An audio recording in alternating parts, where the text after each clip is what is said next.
now.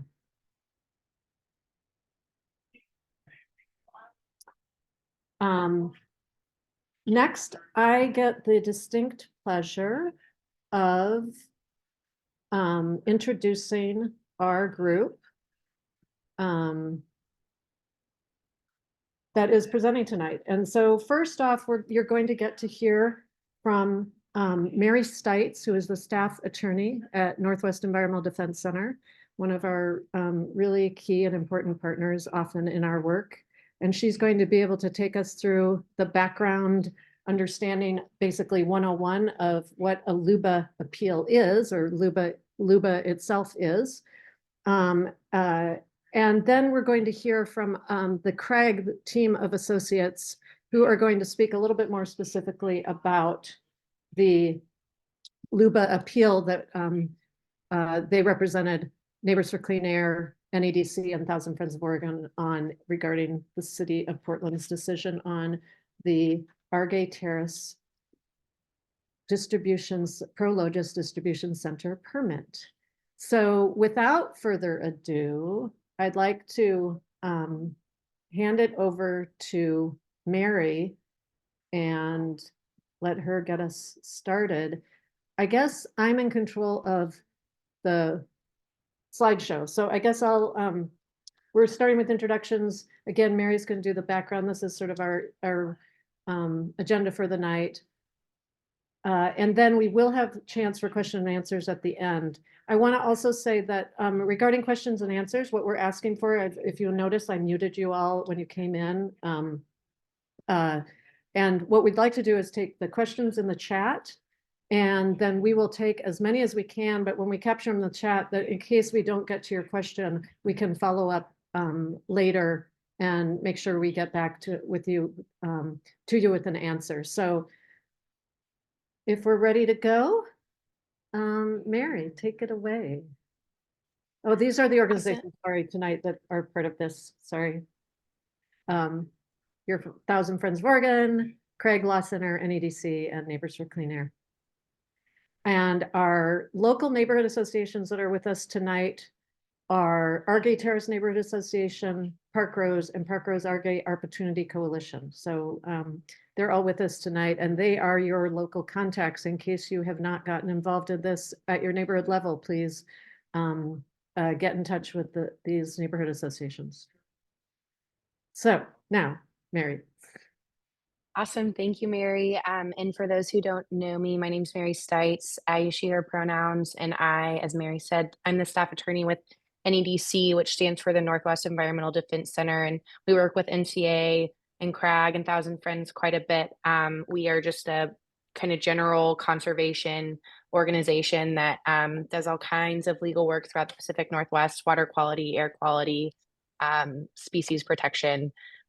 Anything that falls under the discrete umbrella of protecting and preserving the Pacific Northwest is what we do. So yeah, we've been working with this coalition on this LUBA appeal, and I'm excited to get into it. So a little bit of information about this site. As you can see, this map where you have 205 and 84 intersect up in Northeast Portland, and the site that has a little black square is what we're looking at. This specific zone is zoned general employment 2, which allows for pretty large lots, office industrial uses, pretty conducive to manufacturing, warehouse, wholesale, industrial type services. What's really significant about this specific zoning in terms of what we refer to as base zones is that EG2 has really, really minimal notification and outreach obligations from the city. So when something is base zoned, that determines what can be built there in terms of what's a conforming use. And oftentimes for different zones, it triggers various obligations for outreach and notification. But under the EG2 zone, the city does not have very many obligations. So the building permit, or it got that zone in 2016. And then the building permit was issued on November 28th of 2023. So right after Thanksgiving of this year. And a little specifics, if y'all aren't familiar, it's about 260,000 square feet. And it's going to be 2 stories, and it's a combination of office and warehouse. And there will be about 30 parking spots for freight trucks. And it's going to account for I think 1,000 plus trips a day on the facility. So yeah.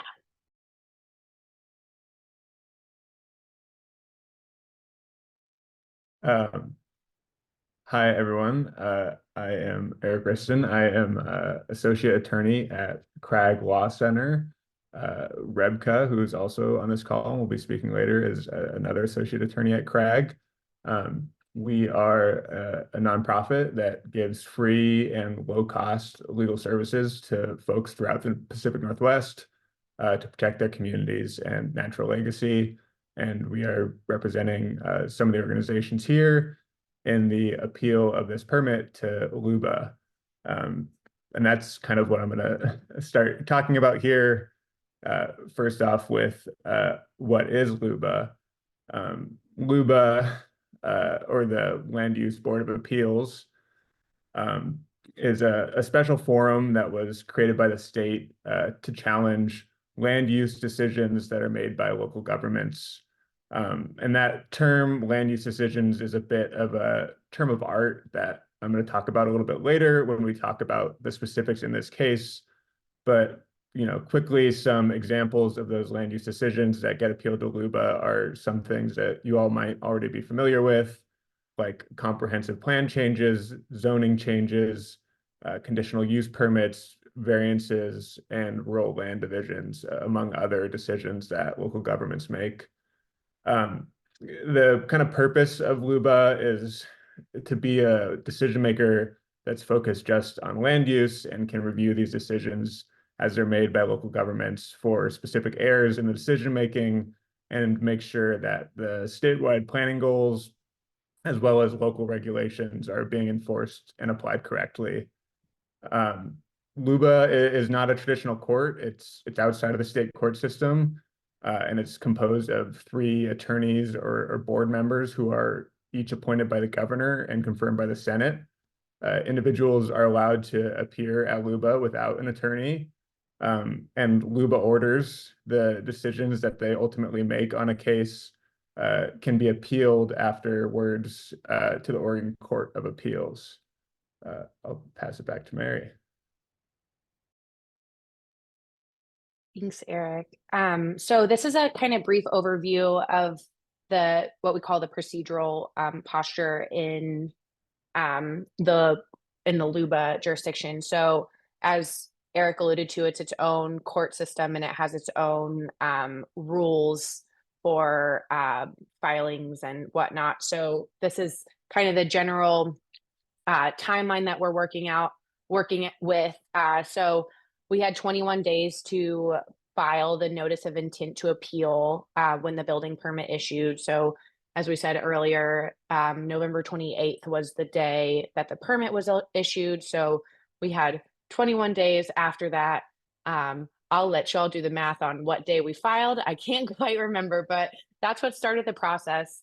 And then a motion to intervene can be filed by any party that has standing within 21 days of the petition. And so ProLogis, who is building the facility, and some affiliated entity called Faster Permits, they who presumably applied for the permit, they moved to intervene. We had 14 days or we didn't do anything with that, but then the city or county has 21 days to issue the record. So we got the record about 3 weeks after the notice was filed, and then from there, this is significant for where we are right now. We had 14 days to object to the record. So we were trying to get some of the community comments that had been submitted to BDS over the course of 2 years of engaging with this process. So we have objected to the record, and we have yet to get a decision on that. But right now we're in what we're calling the kind of motions practice phase, where the interveners move to dismiss, which Eric will talk more about.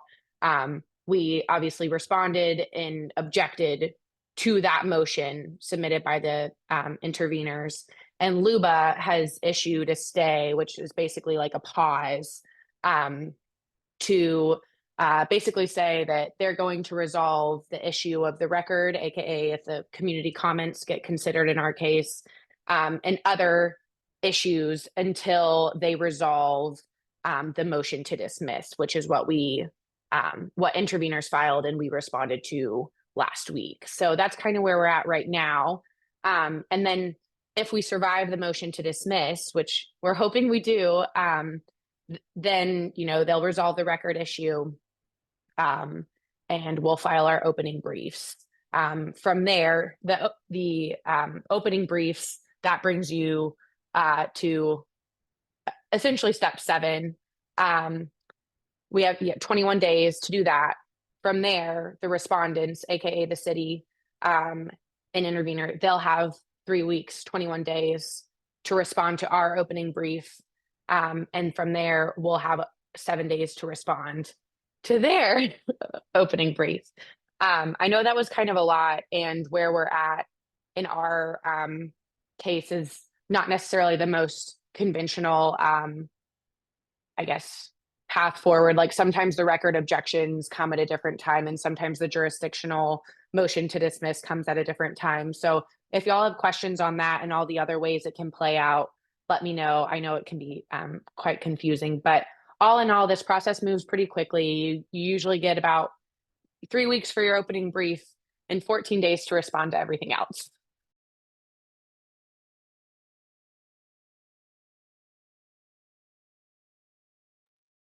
Hi, everyone. My name is Rebecca Dowett. I'm an associate attorney at Crag Law Center over here with Eric.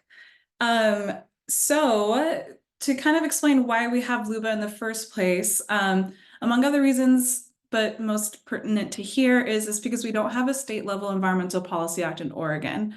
Federally, we have NEPA, the National Environmental Policy Act, and that requires agencies to analyze the environmental effects of a project. And as time goes on and as NEPA has been more and more developed, that includes human health, that can include economic effects, socioeconomic effects, and inherently like environmental justice considerations.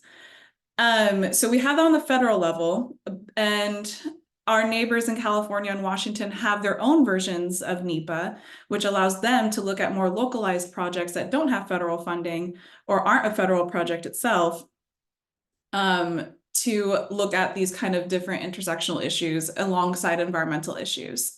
So Oregon does not have that. We have our statewide land use goals. But, you know, we'll kind of get into it in the next slide about, you know, the ideas of adding environmental justice to our land use goals. Next slide, please. So a very quick high level summary of land use and environmental justice. Oregon's land use decision-making processes do not come from super pretty backgrounds.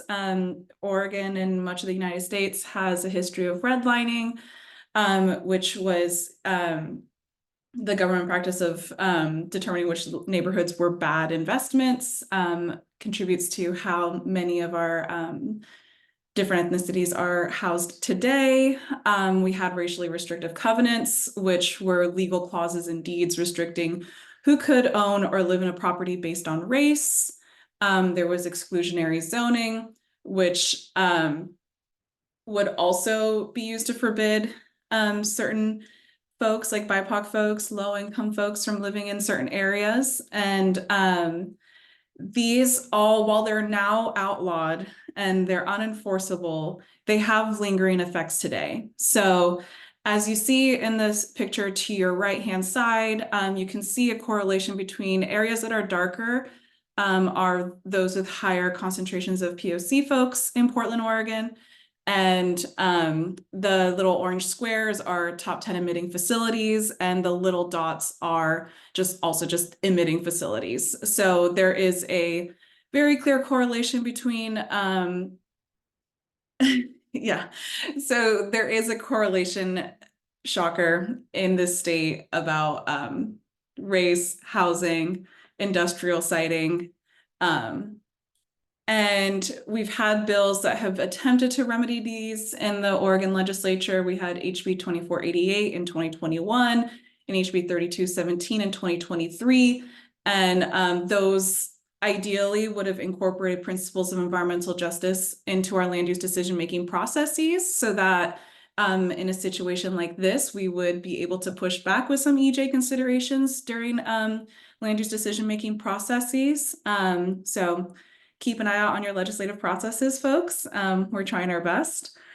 And in our Portland 2035 comprehensive plan, there are explicit call outs to including equity and environmental justice in our comprehensive plan and our land use decision makings in Portland. So and Portland specifically says they want to recognize, address, and prevent repetition of the injustices suffered by communities of color throughout Portland's history, i.e. the top 3 bullet points of this slide. So hopefully we get to see it, but that's the reason why we're in LUBA right now. We're trying to get some EJ into our land use decision-making processes. And I think next is Eric. Yeah, thanks. Gonna kind of start to dive into the specifics of our challenge on the ProLogis permit here. As you know, you might have figured out, Neighbors for Clean Air, 1,000 Friends, and NEDC are the parties here that have challenged the building permit that the city issued for the ProLogis warehouse. There's really one primary issue in the case. Portland City Code has provisions for offsite impact standards for noise, vibration, odor, and glare that apply to non-residential uses like warehouses. Just as a kind of example of how these things work, you know, there's a standard that prohibits a use from causing illumination that exceeds 0.5 foot candles of light on a neighboring property. Despite, you know, a few comments from the public that Mary kind of alluded to, including some from the groups here, pointing out that the warehouse was going to cause some issues with these standards, the city didn't really thoroughly apply them when issuing the permit. And, you know, we think that the city had the power and was obligated to do more here to think about how this big freight warehouse was going to cause impacts on those standards. You know, these freight warehouses have big noise and vibration and odor impacts. So that is kind of the main argument of the case. And that being out of the way, you know, we haven't gotten to that point yet, as Mary talked about, where we're actually making that argument right now. We're at the motion to dismiss phase, where ProLogis and Faster Permits have filed a motion to dismiss our case. And basically what that means is that they're arguing that the court should throw out the case before it really starts, because the building permit is not the kind of action that LUBA can review. And as I mentioned before, LUBA only has jurisdiction over what are called land use decisions. And many building permits are kind of excluded from being a land use decision reviewable by LUBA. The idea is kind of that the legislature wanted local governments to be able to do these things quickly, where there's clear standards to apply and there's not a lot of discretion. The legal standard here is, you know, a building permit is reviewable if it's clear and objective.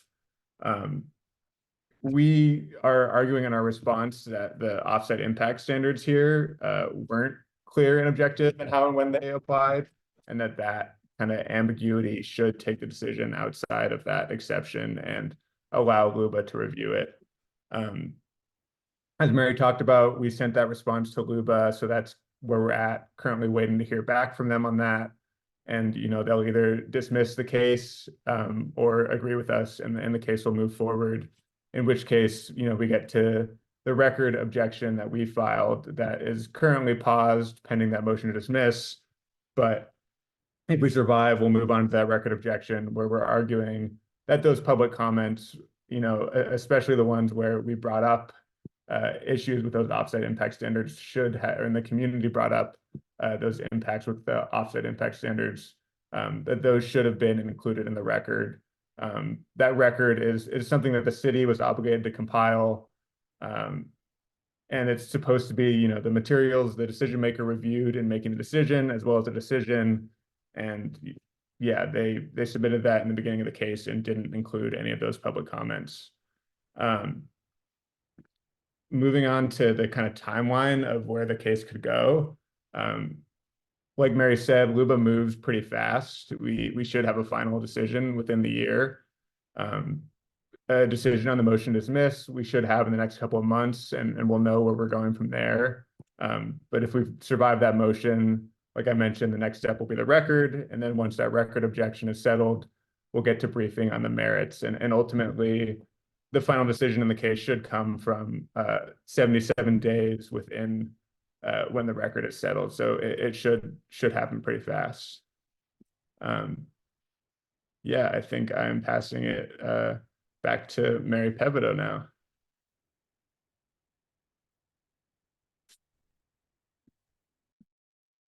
Oh, sorry, no, I forgot to mention, there's kind of the possible outcomes in the case.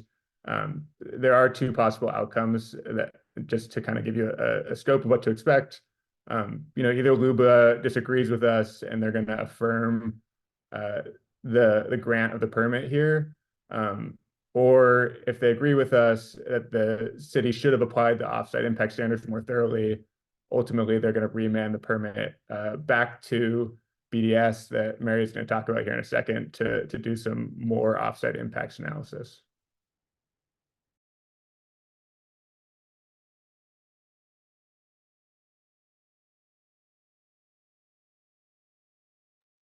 Thank you very much, Eric and Rebecca and Mary.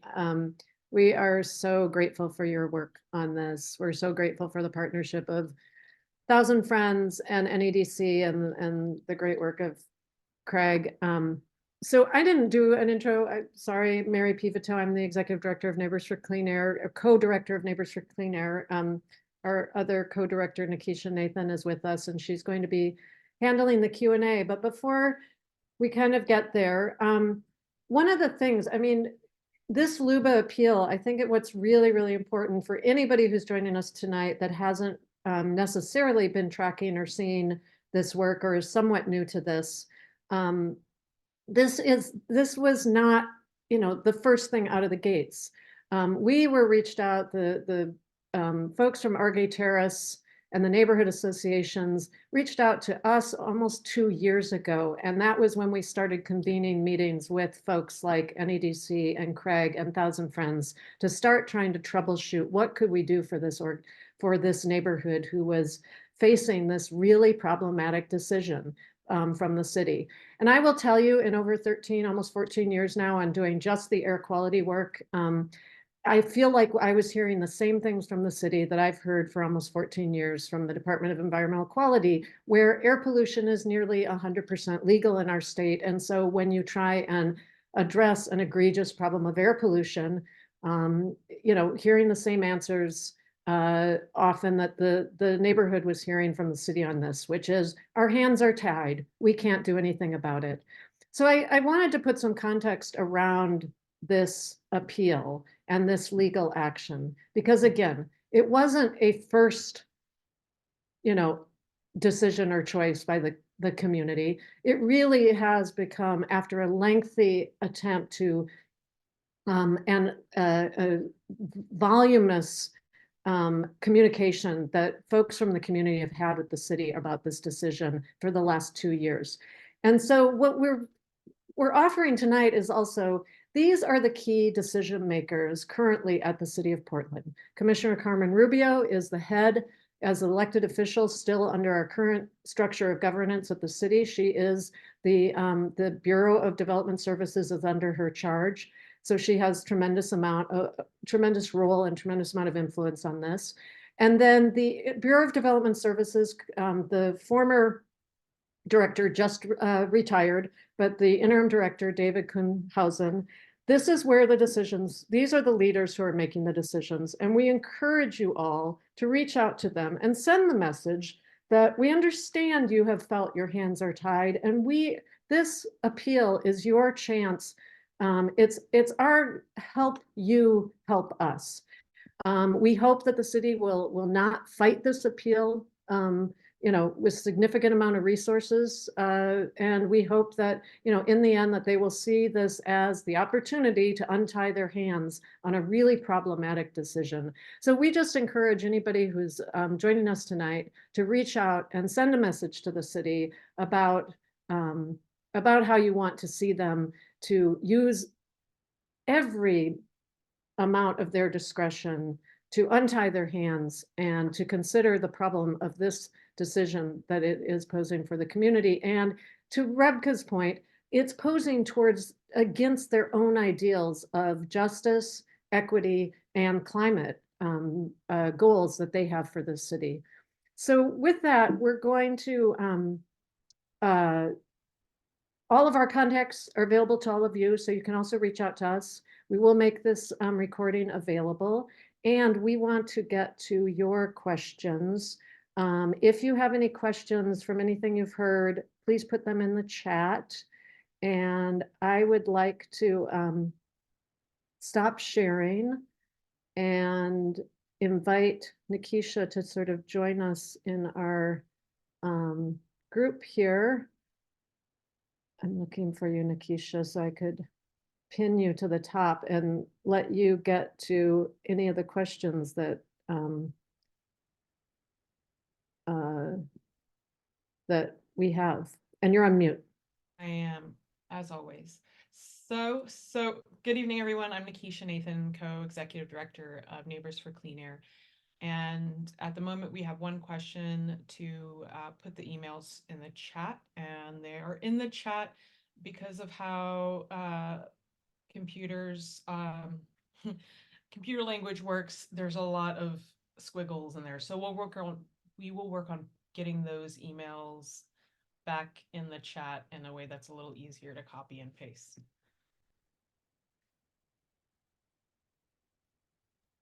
Sorry about that. I really thought I was onto something.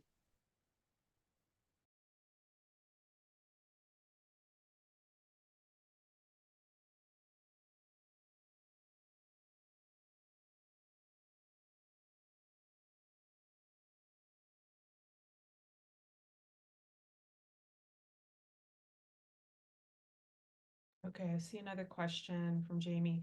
If we are successful in getting this decision back to BDS, do we feel confident that it will lead to a different result?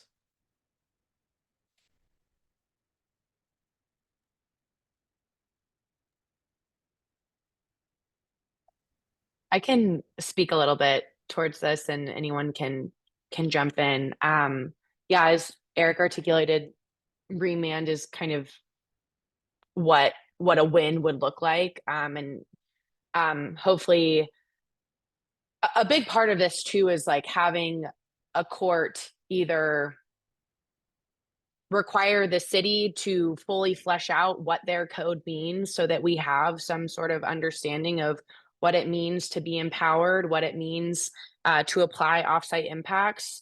Because even if that's not, even if it's not the most, the strongest hook, if you will, having that kind of clarity, I mean, it's a double-edged sword, because one, we know what to expect, and it's a lot easier to point to an entity when they don't do that. So that's another part of this, is having more clarity, more understanding of like what these offsite impacts look like, how they're applied.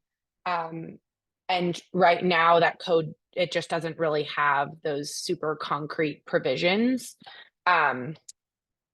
And ultimately, if we are successful, especially in the motion to dismiss phase, it really, we're hoping will kind of compel the city to come to the table and really think about like offsite impacts is really one of the only opportunities for it within our code, for a permittee to really sit back and like look at what it looks like to abutting uses.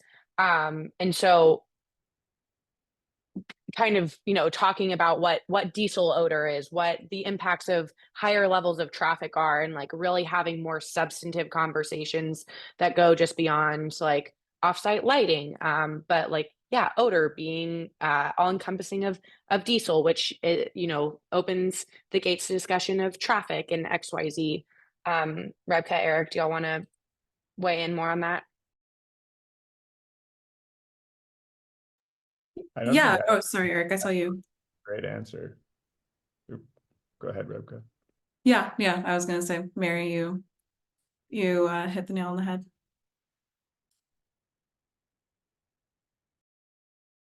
Sometimes us lawyers are really pleased when we get a court to say this doesn't really make any sense, so you decision maker, you have to make it make sense. And I think we would it's not always maybe the juiciest, but that kind of clarity, and also the both explicit and implicit recognitions that come with that kind of ruling are exactly what we need to facilitate broader, more substantive conversations about this kind of permitting in these kind of facilities.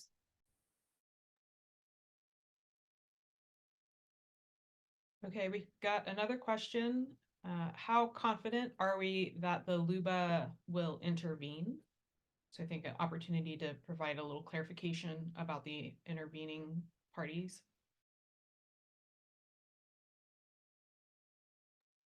Are we saying how confident are we that LUBA is going to like hear the case? Like we're going to survey the motion to dismiss? Is that the question? Sounds like it. Well, Yes. Okay. Yes. Yeah, we're just along for the ride. We wrote the best that we could write, and we put in a lot of hours of research and a lot of brainstorming, a lot of collaborating. So I think like we're your guess is as good as ours. We're waiting, we're just waiting to see. Go ahead, Sam. Yeah, I think I'm Sam D as executive director for 1000 Friends of Oregon. I think that this is an important test case. I think if the result is a remand, it is an important opportunity for the city to sit down with ProLogis. The community has done a service to ProLogis by thinking through what the impacts are for the proposed use, and really trying to anticipate and prevent the worst, given that it is near neighborhood residential apartment buildings and it is next to schools. So we know that community members, live and go to school and walk around in the area. So it is a recipe for something very dangerous to happen. On the flip side, if LUBA says the city's language around environmental justice and climate justice and equity doesn't mean much, it's not enforceable, then it's time for the city to relook at its comprehensive plan goals, because I think that's where, what is the point? I think community members are tired of hot air, of comments that don't mean anything. Over 4,000 residents have signed on to a petition opposing this. And we have learned so much from community members who live in this neighborhood that this is just one of many, many pollution sources that have gone into this area. And this is a pattern across the city for many neighborhoods in East Portland. So I think it's time to update some of that language in the comprehensive plan so that it actually does mean something when it comes to these decisions. Otherwise, what are we doing? If you're going to rubber stamp it, city, don't waste our taxpayer dollars on permit folks if they're not going to do anything.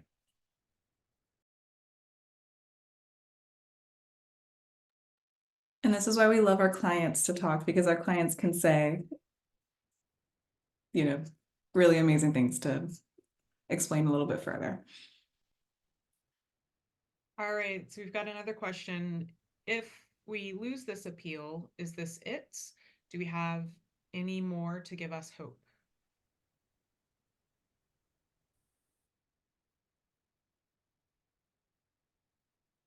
I mean, Sam, you want to keep Keep it Well, going. I also look to Annette and to Lynn because I have learned so much from these community leaders as well. I think we're seeing, I would say that the market is on our side in many ways. There's a decline in demand for warehouse distribution centers during COVID, during the height of lockdown. There were a lot of people that were buying direct to consumer goods and products, a lot more grocery deliveries. And there were a lot of warehouses that were built on industrial land throughout our region. And now there's a decline. And so ProLogis itself actually has hundreds of thousands of square feet available for lease right now. If anyone's looking for industrial warehouse space, ProLogis has some available for lease. And I think we're going to see that decline.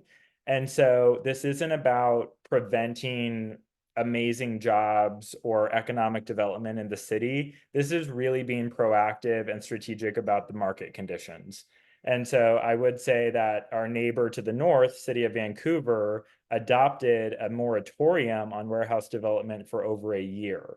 And that is something that I think cities can be doing to say, let's take a pause on this. We have a limited amount of industrial land in our cities. Let's figure out how to steward this land in the best way possible to bring high quality jobs, to bring a high quality of life for residents.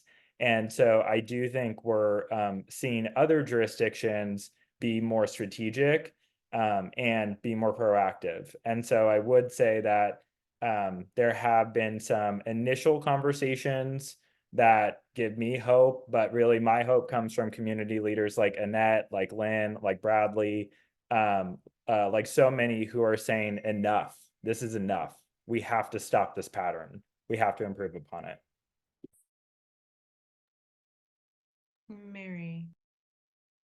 Echoing Sam's sentiments, I say this as someone like taking off the lawyer hat and from a independent, nonprofit standpoint. I think we find ourselves in these kind of situations a lot where it's a lot of people almost like pointing at, whether it's other agencies or other city leaders or state leaders being like, oh, you should go to them, you should go to them. And at some point, us community members are like, well, who do we go to? Who's going to make the right decision for our communities? And while it probably sounds silly for a lawyer to be like, sometimes the law is not always the most successful avenue, I think this is just like one small piece of a much larger operative that is really community led. And I think that there's a lot to be said for kind of putting the city and the applicant in the position where they have to justify why they wouldn't do these impacts. And that in and of itself is very indicative of some kind of fundamental comprehensive planning and comprehensive policy flaws that we are ultimately hoping can work as one small piece of the puzzle to work towards solutions that center communities that have historically gotten the short end of the stick. So, LUBA is just like one really, really small piece of it. And the arguments that we're making are a little bit, I don't want to say unconventional, but we're not following, or we're not put in the most conventional LUBA appeal standpoint, but I think we do have promise, and there are, solid opportunities. But yeah, this is definitely like one small piece of a community effort. All right, thank you, Mary. There are a few more questions. There's one kind of follow-up question, and then 3 more after that. And so the follow-up, in addition to the point, Sam, that you made, the question is whether or not there's any other recourse through any other departments. Not as of now. I think that's the kind of that's the reason why I brought up the fact that like Oregon doesn't have its own version of NEPA, because if we had our own version of NEPA, we would have a little bit more of a straightforward way to challenge something like this. So, I think this is a really kind of big flashlight on some of the gaps in our land use laws and opportunities to include environmental justice and to take these kind of looks that we would otherwise have similar to like an Oregon NEPA equivalent, but like we're in LUBA because this is the clearest avenue we have. Thanks, Rebecca. So the next question, if the comprehensive plan language is updated, would that impact this project even in the best circumstances?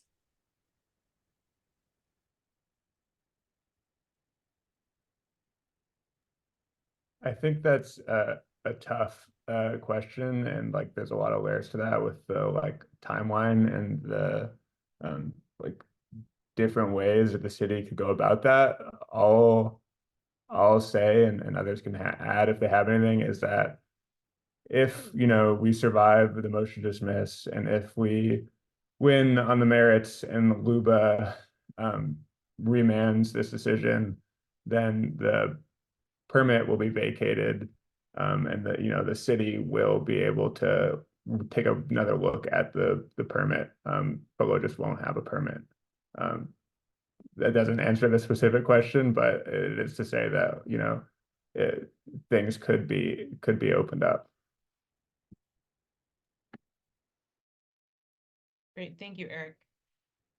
Next question is, what has ProLogis's response to the neighborhood's reaction been? I just want to flag that Sam threw his hand up. Sam, did you have Yeah. something to add to that last point, that last question? I would add that this enforcement, this LUBA appeal is a tool of last resort. And so I think we have to, the direct path here is that the city has authority from city code and from state law to withdraw the building permit now. And that you could request that in an email to Commissioner Rubio, to the interim director for Bureau of Development Services right now. They could do that. They have the authority. They could say, we're using precautionary principle. This is a neighborhood with high asthma rates, with kids right nearby who have high rates of asthma compared to statewide averages. We are concerned about this. There is no plan in place for offsite impacts. We withdraw the building permit and we redo it. And they could do that right now. And that is the political accountability that we are not seeing in City Hall that this community deserves and needs. And that is why we are taking a LUBA appeal as a tool of last resort. It's still a way, right? We have very talented attorneys here who are committed to this. It is still a path there, but the first path is that City Hall listens to its residents.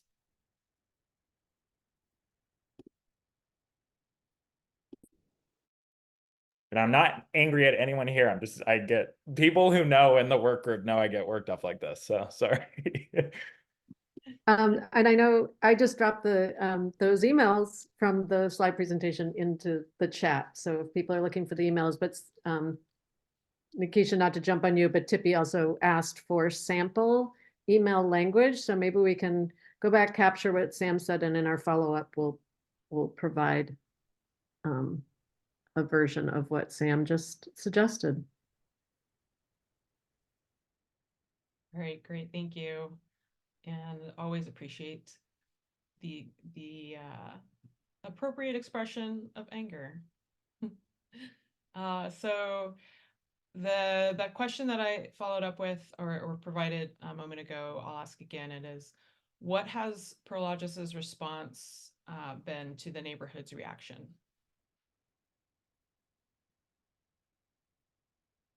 I think this is a good opportunity for community members who kind of were in the talks with them before we even jumped in. Yeah, go ahead, Lynn. Yeah, I'd say the reaction is a typical business pattern, which is we can't tell you, we don't know who's going to be renting it. So therefore, we can't tell you anything about the impacts. Even though we are a global multi-billion-dollar REIT, and we have done this 10 million times and are making huge profits, we just don't know what's going to happen on that little corner in Portland, Oregon. It's a mystery to us. even though there's plenty of data of what will. I mean, to me, that says you are a tiny thing and I don't need to honor you in any way by taking your concerns serious. We did invite the project manager out to a neighborhood association meeting. He came out and basically that was the line. We just don't know what's going to happen. We just can't answer. When the question was, have you ever built in our area abutting residence? They gave an example out in Fairview. It doesn't abut residence, it's across the street. And again, industrial area, not a residential area.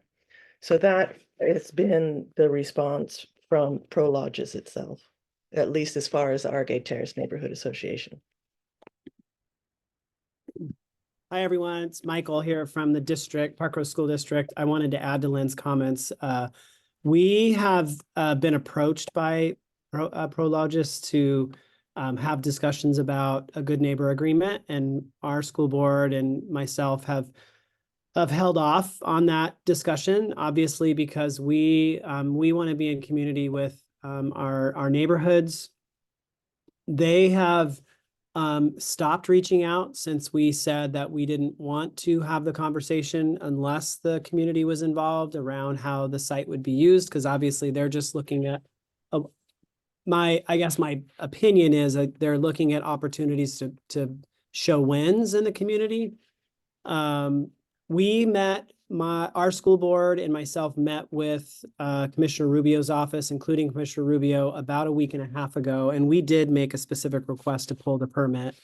We have not seen action, nor did we get any acknowledgement or agreement that that's what they were going to do, but we have made that ask. So if there are community members here that want to follow up that request, as Sam mentioned, that would be really helpful.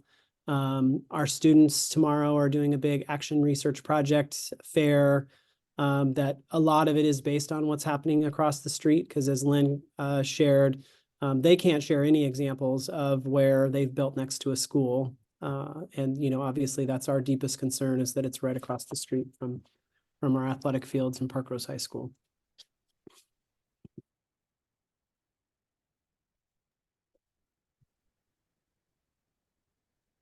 Just giving it a moment in case anyone else wants to respond.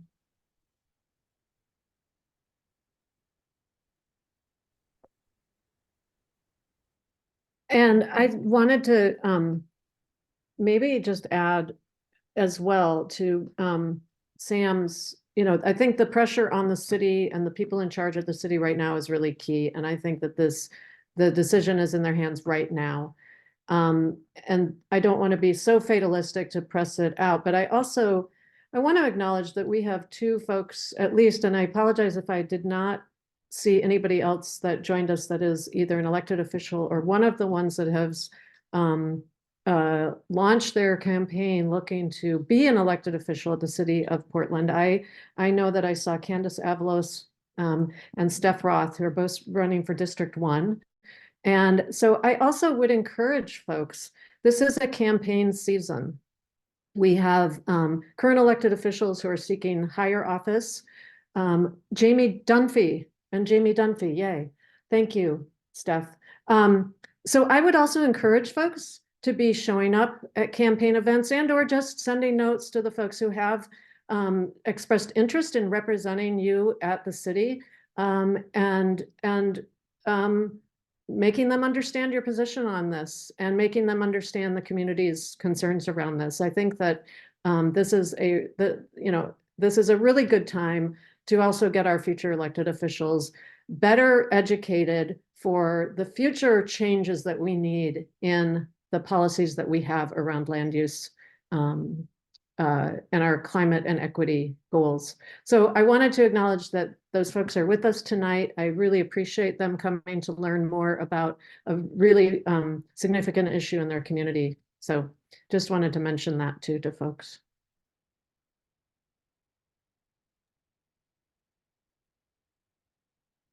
All right, great. So the next question that we had in the queue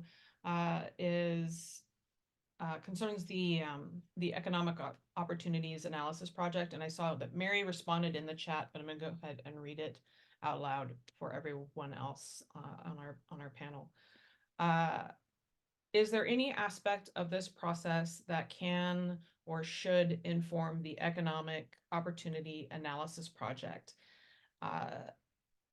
I serve on the EOA Collaborative Working Group, and we are meeting this Friday, so it's on their mind. That's from staff, by the way. Thanks for asking. Lynn. Yeah, I'm sure, definitely, as Mary has suggested, follow up with Mary and Sam, but I will say that the economic opportunity analysis is a cornerstone to why, and a touchstone as to why this is happening in our neighborhood. As you know, the economic opportunity analysis makes it so that there has to be a certain amount of industrial land that the state requires to be in existence. This plot of land was EG2. That goes under the state industrial land use.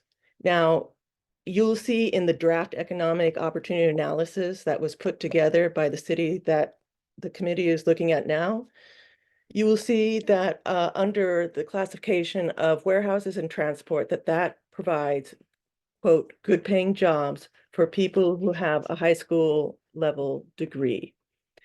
That's a contentious issue, and even amongst economists in the city. And I would strongly encourage you to ask the senior economist there, Steve Kuntz, what is his methodology for coming up with that statement? Perhaps transport is warehousing. Again, I would really love to see the methodology that says that provides good paying jobs. Because of that classification, you see EG2, industrial land, has been put in across from McDaniels High School on 82nd, across from Park Rose High School, here on 122nd. And you see also up in Lentz, one of the hottest neighborhoods during a heat dome, just like Park Rose, again, a proposed 100-acre ProLogis warehouse site that is being proposed right now. So because of this economic opportunity analysis and how it looks at only jobs and how it defines those jobs, repeatedly, these type of developments are put into the communities where mostly is Black, brown, and people of high school education under the guise of this is good jobs. There is no calculus or any cost put to the environmental burdens that these warehouses will bring. Again, you can see the pattern with ProLogis Broadmoor, with ProLogis Delta Park. It just rings Portland with these warehouses.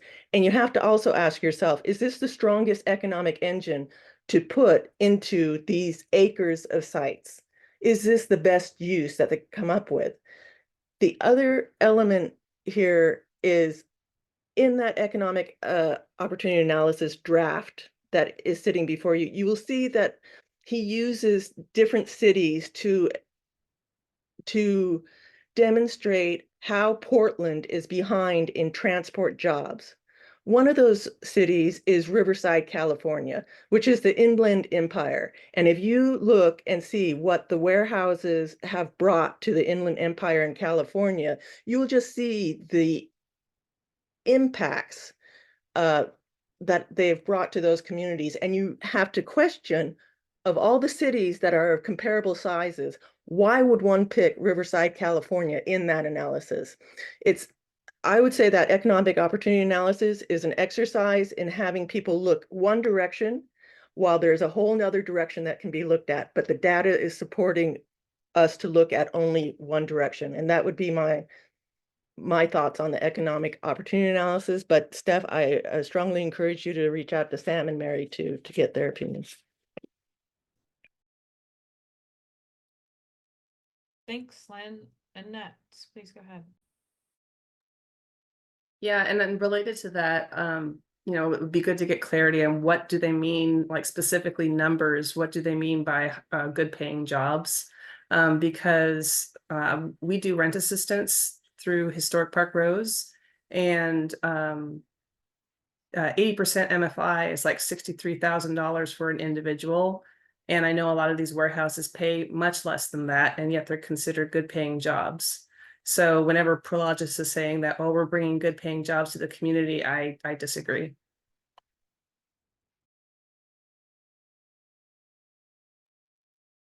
Lynn, did you want to make another point?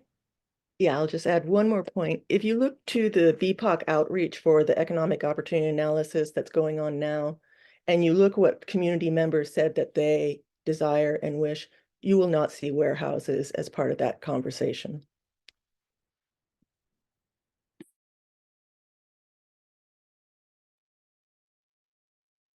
Great, thank you. Steph, would you like to speak? Yeah, just briefly, and I'm so sorry I have to run after this. I appreciate everyone for being here and thank you all for your efforts. I'm in Park Rose, so this is close to my heart.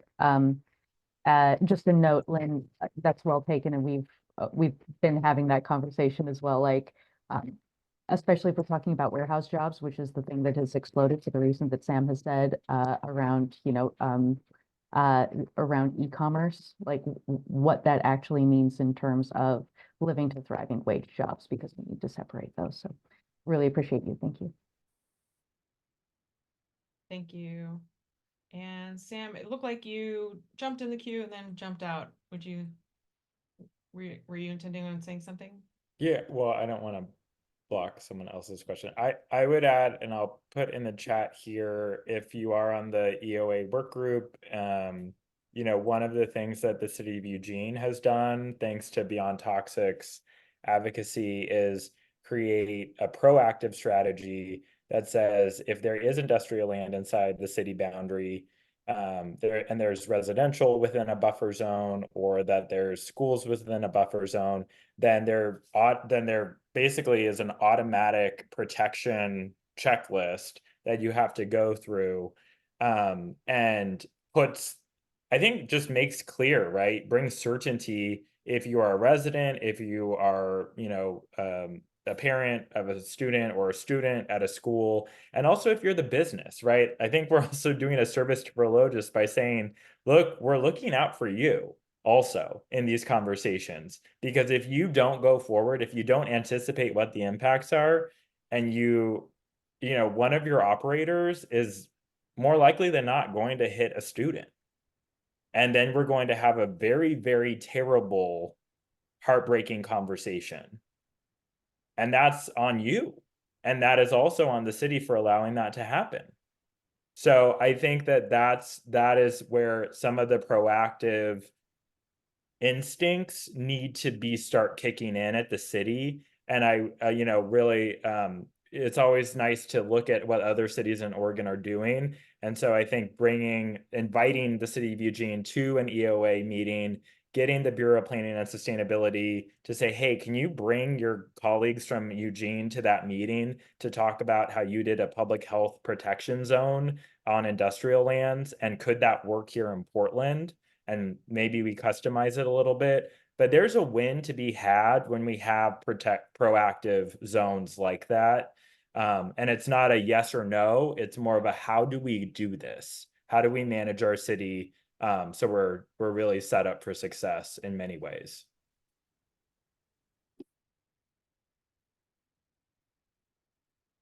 Absolutely. All right, thanks, Sam. The next question that we have, let's see, is there still an appeal underway with the EPA? There currently is no appeal with the EPA because there's nothing to appeal to the EPA for yet. EPA is when we start talking about like the bigger air permits and water permits and all that jazz, but right now we're just at the building permit stage. Go ahead, Mary. I guess one thing to add to, a lot of times these buildings, as Rebecca said, need other kinds of permits from other agencies, usually DEQ construction permits that protect water quality, certain air quality permits. One limitation that I know that NCA does a ton of advocacy on is what's called non-point source pollution. And a lot of the crux of the issues with these warehouses are all of the diesel trucks and those emissions that come from the diesel trucks, but DEQ at this point and the EPA too, there's not really a program to regulate that as explicitly as we usually deal with when you think of like Clean Water Act or Clean Air Act permits and other sort of industrial facilities.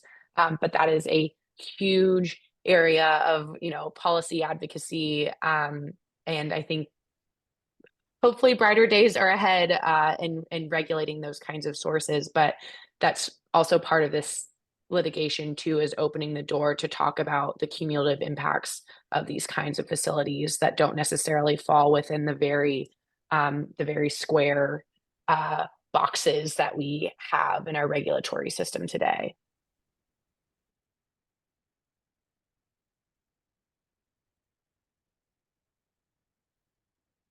Okay.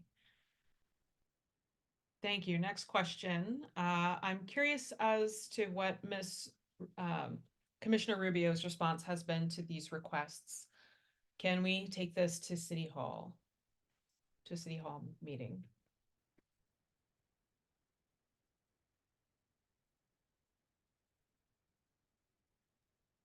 And I'm thinking of opening the floor up to the neighbors again as well for this response, at least first.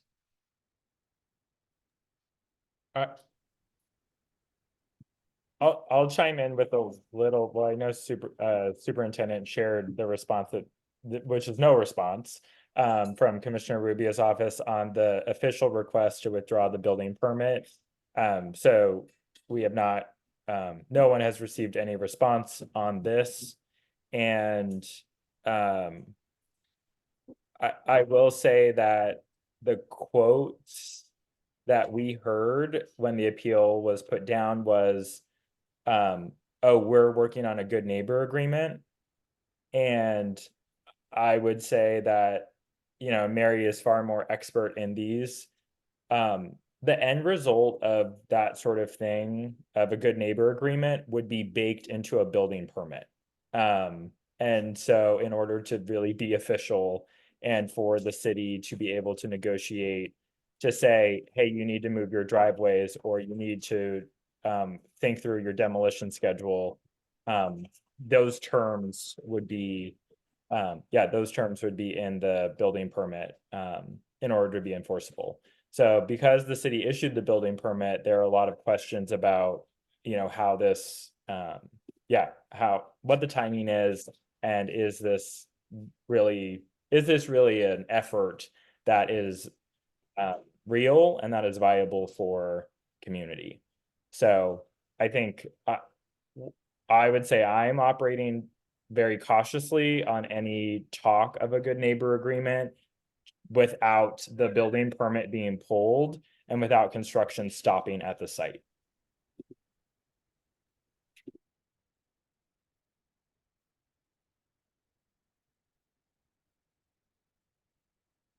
All right, great. Thank you, Sam. Next question was answered in the chat, and the question was for Superintendent Loke Sahau to share the contact information for ProLogis, and he responded that their contacts have been through the commissioner's office, so they don't have a direct contact with ProLogis. The next question is, how can members of the community support this effort in terms of the legal team, school district, and other partners working on this endeavor? Thank you for that question. I can speak for at least the legal team, and probably just as an organization that's involved in this. I mean, all of our organizations have social media. Whenever we do anything big related to this, we post it. And a lot of times, like, those posts will have a specific call. And I think also just generally supporting your local community-based organizations, Crag and NEDC, we're only able to do this with as much community support as we can too. We've given about $100,000 of free legal services at this point, but we can only do that as so much as our community can support us too. So I think that's from the attorney's side, but I think for Marion, Sam, and Nikisha, if you guys want to contribute. I guess I'll jump in first, and I just put it in the chat, is I would definitely tell you, if you are in the community and this is sort of new to you, or you're getting your head around it, please reach out to the neighborhood associations that are doing significant amount of work on the ground on this, and they will connect you. And you know, they will put you can get signed up for action alerts. You can get signed up if you're signed up for Neighbors for Clean Air. We are also you know, sending out you know, on specific action items, but those organizations at the neighborhood level are your best resources to find your you know, to connect with your community that's working on this. And Annette, speaking of, I'll give you have your hand up. Yeah, and I don't mean this to sound like a Debbie Downer, but this is more to empower everybody else. Our particular neighborhood association is actually at low capacity right now. There are only 3 of us board members, and our capacity to have monthly meetings is not there. So we're only able to do maybe 3 meetings throughout the year. So what I recommend is following any notifications from NCA, any language that comes out for writing postcards along those lines. My understanding is that emailing in numbers is a lot more impactful than just like, oh, we'll let our neighborhood association speak for us. So that's what I was just going to put out there.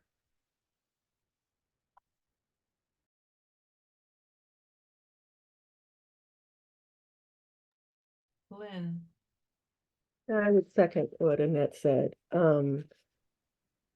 The talking to your neighbors about this, spreading awareness, signing up any social media, NCA, Crag, boosting that, and the power of writing directly to the commissioners, directly to BDS, making your voice heard so that it doesn't seem like it's just, oh, there's a couple of people who, you know, are being uppity about it. But the more they hear from community, the better. And the more they directly hear from individuals who'll be impacted by this, the better. So any way you can get in front of them, and also discussing this amongst your social network, hugely helpful. Thanks, Lynn. I will add real quick to, and maybe it was already said, I was looking through chat, but I think if you have kids that are attending any of the schools in Park Rose Public School District, or you have friends or family members who do, then that's another avenue, I think, is just making sure that that the teachers and the school district administrators know about your support, that you're communicating with your teachers. We are hearing from more teachers as the months continue.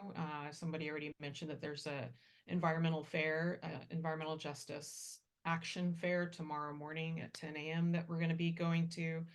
And I think there's just going to be more opportunities and more interest from students. So communicating with your neighbors and students about what's happening and finding out what their interest is, and finding out how to support the school district, because the school district, as you heard from the superintendent, has been very tuned in and very supportive of the community.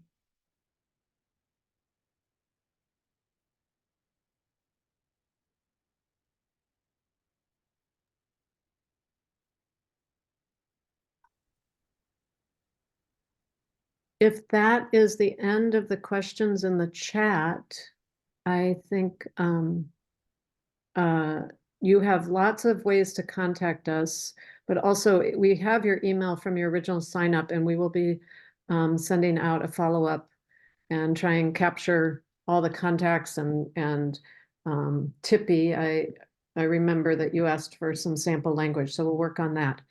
So I'm going to end the recording.